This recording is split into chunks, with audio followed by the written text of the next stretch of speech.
Hello everyone. Today we're going to discuss professionalism and the future of marriage and family therapy. This presentation is by Coral Walsh, Sage Jaquari, and Santiago Cedillo. So let's get started. Alright, so let's start with an introduction to our interviewees. Our first interviewee is Jane Fendelman, counselor, author, speaker. She has a Bachelor's of Science degree in Education, which she received in 1982, a Master's of Counseling, which she received in 1993. She is an individual marriage and couples and child family expert and is a twice certified hospice worker, grief counselor, critical incidents debriefing specialist, and an omni-denominational minister. Next we have Casey Heinch. Casey is an Arizona MFT. She also serves as a student representative / outreach specialist, an associate level therapist, with her goal to keep aspiring marriage and family students in the know. She serves as a liaison between students and independent professionals. She serves as a volunteer on the board of Arizona's Association for Marriage and Family Therapy. She currently practices as an associate while she completes her hours to pass her licensure with Arizona's Marriage and Family Therapy, along with the Board of Behavioral Health Examiners. She works in the office of a neuropsychologist, and she states it's been beneficial. They think differently than an MFT. A lot of them don't think from the systemic lens. She rarely does individual work. Most of her clients are couples and families. Next, we have Andrea Zanfili, who is an associate marriage and family therapist and a member of the California Association of Marriage and Family Therapy. She currently works for McAllister Institute as a mental health worker, serving the needs of the criminal justice population in North San Diego County. She has over 5 years' experience in the mental health field. Andrea has her final exam scheduled in 2 weeks from when she was interviewed, and will then be able to petition for licensure. Last but most certainly not least, we have Susan Wingfield Ritter. She is an MS, LMFT, MAC. She is also the Senior Director at the McAllister Institute for Treatment and Education. She has maintained a private practice in Old Town San Diego for the last 19 years, but her social service career spans 25 years. In the past, she has been the co-chair for the CCISC and the CADRE.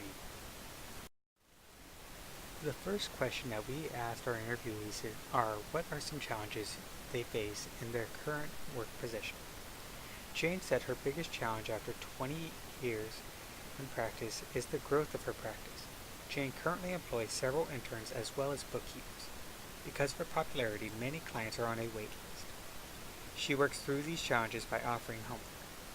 During her initial phone assessment, she has her potential clients briefly describe what is troubling them. In turn, she gives them assignments and homework to complete before their first session, which is sometimes a few weeks out. She provides audio resources, books, and groups.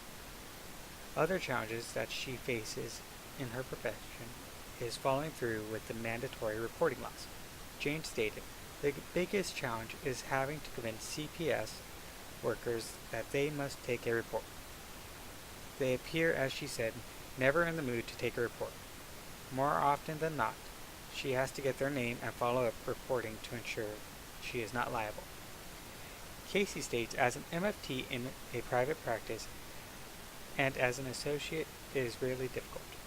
When applying for licensure, they want to see that you are associated with a known group / private practice before you get independent practice. As an associate, she is not legally allowed to accept money from a client. Andrea says the biggest challenge has been trying to integrate mental health into the alcohol and drug treatment setting. When people are mandated to treatment in their minds, they are here for drugs. They don't want to deal with their underlying depression or other issues that impact their ability to stop using. While the criminal justice population, they often have the misconception that therapy means you're crazy. They make jokes about going to psych, a prison term for sent to a psych ward. when they come into my office. Susan says there's always more I can do, and that her workload is very heavy, and it becomes challenging to remember to practice self-care and take breaks. To overcome this, she reminds herself that she is part of a team and needs to rely on others. Asking for help when it is needed is the key to avoid burnout and have a fulfilling career. Susan also stated that there is a family history of mental health and addiction, a personal peace that she feels in counseling others. While this provides a lot of compassion, it is important to pay close attention to maintaining boundaries. We also asked, what has your experience taught you about law and ethics and its role in the MFT profession? Jane said, I take the ethical code very seriously. She thinks the client-counselor relationship is of the utmost importance. The duty to report is important as well. Over the course of her career, she has reported cases of child sexual abuse, suicide, and self-harm. Casey states, it is so prominent. I am constantly in conversation with colleagues about ethics. Ethics are so important it can almost hinder you. A fear of, am I being ethical? She thinks about ethical duties when she sees red flags. Andrea agrees and states it is very important. The purpose of law and ethics is to protect the public from us. Therapists are human and we have to be held accountable for our actions and have guidelines. We are there for public safety and improve lives. But there has to be oversight for public protection so we don't harm others. Susan says that she has learned over the years that there will be certain laws that we may not agree with as therapists, but we must follow them anyway. She says that her wish is for there to be more therapist discretion. For example, the laws state that past abuse must be reported if the individual is still a minor. There may have been scenarios where reporting this had the potential to cause more harm. Many addicts do things they are not proud of as parents, such as hitting their children. If someone admits to a therapist these past mistakes, even if it was years ago and they have changed their entire life, the abuse must be reported if the child is still under the age of 18. We asked the interviewees how important is cultural competence as a marriage and family therapist, and we got some varying degrees of how important it was.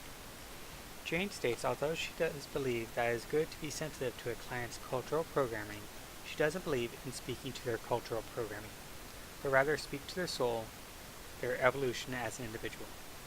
She doesn't necessarily believe in catering to old belief systems and old programming. We want to know about old programming, but what will really help the client is their evolution, and this for them to find their true selves, which often includes them fighting their cultural conditioning.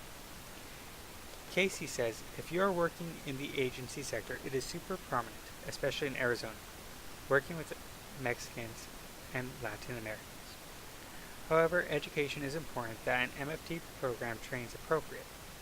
She also feels that independent agencies need to train their clients in addition to what they have learned during their graduate program. Andrea says some people's narratives is completely culturally based, so it is very important to look at their environment. Our program is in a relatively small town, so in group therapy, many know each other. There is a using culture and other small cultures that may have to be understood. We make culturally competent decisions based on where group people are in life. For example, it would typically be unethical to have a married couple in group therapy together, but if they have one car and limited funds for gas, we have to be aware and use discretion to do what is best for them. There are many cultures that need to be accounted for other than nationality. Susan says extremely. Susan is aware that as an Anglo woman in Southern California, a very diverse area, there may be clients she will have more difficulty relating to and building a rapport with. She says her advice for therapists is to get out in the community to learn about the culture. Visit the community you serve, see people, eat the food, attend festivals and celebrations, and learn what it's all about. We have that opportunity here as there is a lot of diversity. We asked them about licensing and regulations in the MFT profession.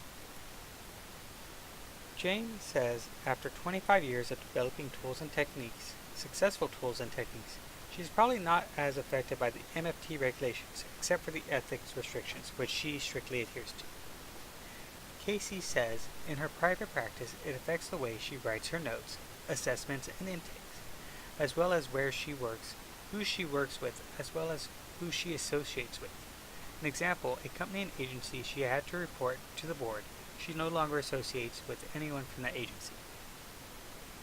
Andrea says, I've been an AMFT for nearly 5 years because I struggled to get child and family hours at the agency. I had to leave my job and find a new one at a teen center to complete those hours. I had maxed out on group and individual, so for people who are working and pursuing licensure, it may be difficult to get all the needed hours. Susan was not really affected by it since she had been in the field so long, so there wasn't much she said about the topic. One of the last questions we asked our interviewees are what are some challenges we can expect as individuals entering the MFT career. Jane stated, being yourself when a new counselor starts out, they usually take to the methodology that they like and try to model after another counselor. To be a good therapist, you have to be you. Other challenges that Jane could foresee was new counselors taking on the pain of their clients, she said. Walk beside them in compassion, but do not take their burdens upon your back. It's theirs for a reason, for as long as they need it. She also stated, when the session is over, try not to think about the client. Jane also stated that she doesn't like to see clients' previous files. She doesn't want to see or know their diagnosis. It doesn't matter to her. She doesn't want to go in with preconceived notions. Jane shared her quote, the greatest disservice one human pays to another is to assume you are who you were yesterday. Casey tells us, you never feel prepared. It doesn't matter how trained you are, you never feel prepared. She also said, it is best to lean into your discomfort. You go into the profession knowing what you want. Just when you think you know you want, it changes. An example she gives is she thought she wanted to do in-home therapy. She did her internship in an in-home therapy setting. She hated it. Her new passion is substance abuse. She said, it's important to be passionate about the population you are serving. Andrea tells us, people ask you what your theory is, and it takes a while to figure out that you need to find your own authentic approach to therapy. I use solution focus, client-centered, and CBT, with a little attachment sprinkled in. It is difficult when you first start to find what works for you and what is a good fit. I would suggest taking your time to try new things, work with a variety of different people and different styles, and find what works and makes sense to you. Susan says, there is more trauma in the world due to the way things are changing. A therapist has to be aware of what is happening politically on a local and national level because it impacts the people we serve. The world is becoming more complex. Financial times are difficult for people as the middle class disappears, and it leads to secondary trauma, more substance abuse, and a greater need for therapists who understand and empathize for what people deal with on a daily basis. A therapist has to be aware of what is happening in the world. The last question that we asked our 4 interviewees is what do they think the future of the MFT profession holds? Jane states that there will always be work. As there are human beings, there will be couples and families with issues. It's one of the richest areas in which individuals can experience their personal growth. For Jane, it is always exciting. After 25 years, I still love it. Casey states that MFT programs and therapists are super important because it is so specialized. The profession as a whole will stay alive. Andrea, on the other hand, states, it seems right now there is a lot of work for LCSWs and LPCCs. I think the name Marriage and Family Therapist is antiquated and implies a much more limited scope than what we really have. I really think that if the MFT profession is going to grow, the name has to be changed or agencies will want to go the direction of hiring other licensed professions. Susan states, I see more MFTs working in agency settings rather than in private practice. There are many agencies who are looking for licensed therapists to expand their services. I feel that future MFTs may work part-time at an agency and part-time in private practice. Over the course of talking with our four esteemed guests,